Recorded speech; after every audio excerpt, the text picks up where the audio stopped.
Dans cette démo, ce que nous allons faire des associations de résistances. Les résistances que nous allons associer, ce sont des résistances radio que vous avez utilisées dans le laboratoire précédent. Nous allons mesurer ces résistances-là à l'aide de l'ohmètre. La première chose que nous vérifions, c'est la correction que l'on doit apporter. Alors, on fait un court-circuit et on peut voir que les corrections qu'on aura à apporter seront nulles. Alors, on y va avec notre première résistance. On sait qu'on n'a qu'à brancher l'ohmètre aux extrémités pour obtenir sa valeur. On obtient 224 ohms. Deuxième résistance.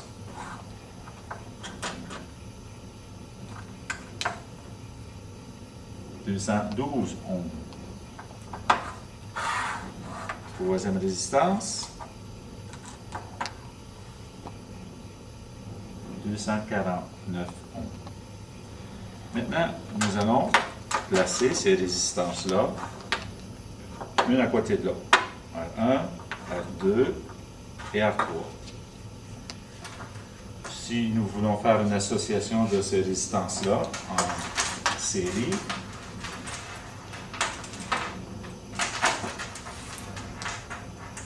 tout ce que nous avons à faire, c'est relier ces deux extrémités-là ensemble. Et ensuite, avec les deux autres, que l'on relie ensemble.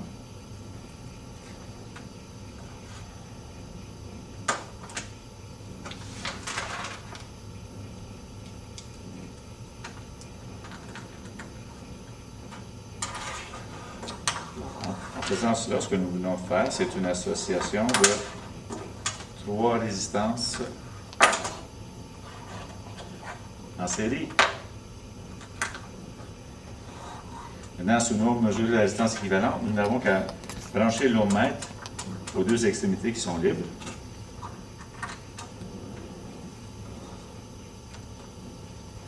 Et on voit que pour cette association, on a une résistance équivalente de 686 ohms. Ça, c'est pour l'association de résistance en série.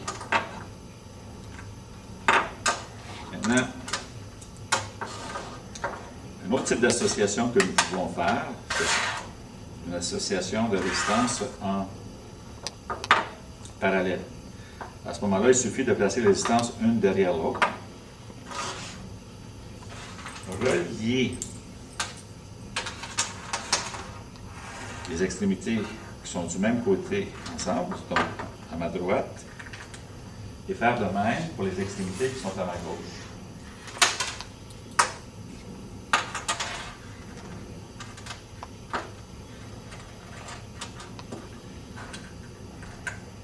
Maintenant, si nous voulons mesurer quelle est la distance équivalente de cette association-là, on n'a qu'à brancher l'ohmètre.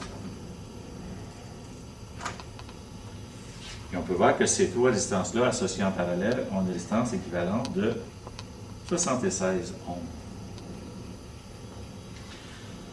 Nous pouvons faire aussi des associations qu'on appelle des associations mixtes.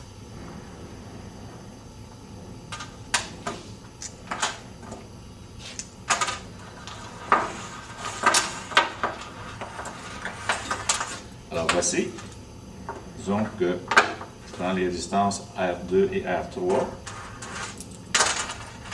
je relie leurs extrémités qui sont à ma gauche ensemble.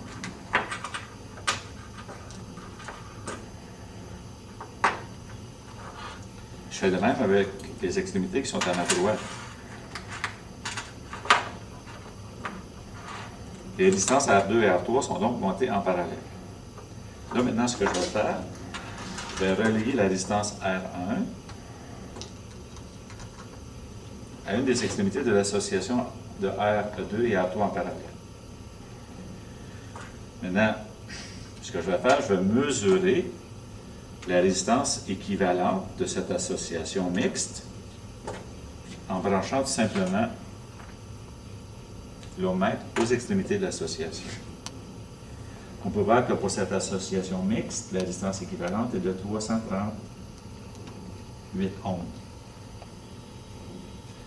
Avec ces mesures, on va être capable de vérifier les lois d'association de résistance en série et en parallèle.